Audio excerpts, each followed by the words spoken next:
feel like the only reason that y'all think a one bedroom for $1,400 is okay, yes, because y'all are from big cities and big states that a one bedroom is $2,200 to $3,000. The reason that y'all think that $1,400 rent is okay is because y'all got got. Y'all got got. Y'all got got by inflation. Y'all got got by the economy. Y'all got got by the government. Y'all succumbed to the peer pressure that they put on us, making us feel like that $1,400 is good. Like, you feel me? It's not 10 years ago no more, but 10 years ago was literally 2015, 16. That felt like yesterday. It was 2-bedroom apartments, 1,100 square feet for $900.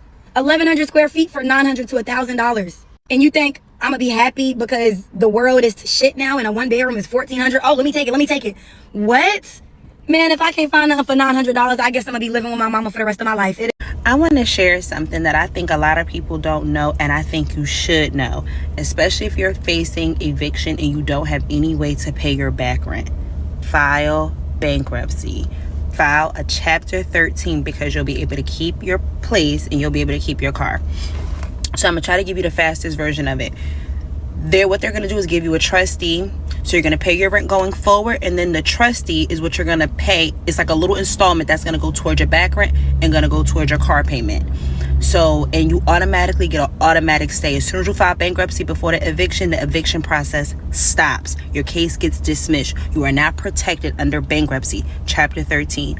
See if it applies in your state, but I know for a fact it works in New Jersey because my lawyer just told me about it, and I think way more people need to know about it. File Chapter 13 if you want to keep your place and you can afford rent going forward. Having a legitimate panic attack to where I feel like I'm gonna break down any second. So if you don't know, I'm a teacher, and I just feel like a lot of us in our 20s can relate on the fact that we can't afford life, and it hits me in spurts on like, oh God, I'm struggling, and it's so hard. And it's so hard to put into words because yes, like I guess I can afford rent and all that stuff, but I have to literally hustle every single day and do like multiple jobs and multiple things just to be able to buy groceries. But I'm a teacher, and it really weighs on my mental health because then I'm so busy, and I never get a free moment to myself, and I'm literally freaking out in my car right now, and I feel like I can't catch a break with like finances, and it's like literally weighing on me so heavy right now that I want to like throw up. I have to go grocery shopping right now, and like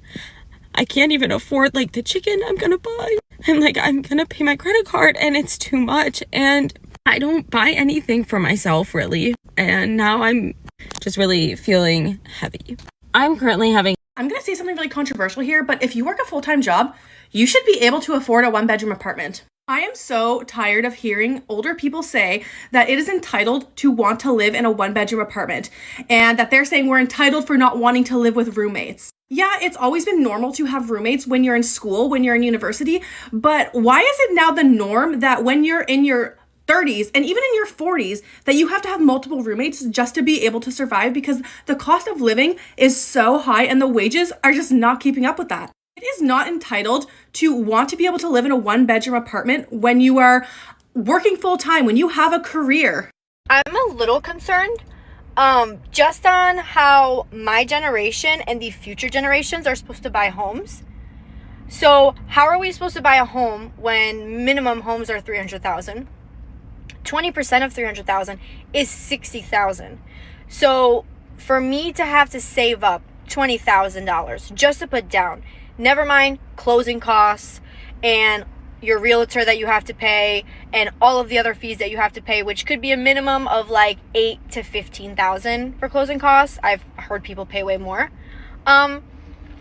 And then what if you want to have a family? What if your girlfriend or your wife gets pregnant and you're like, hey, we should raise this baby. How are you going to afford it?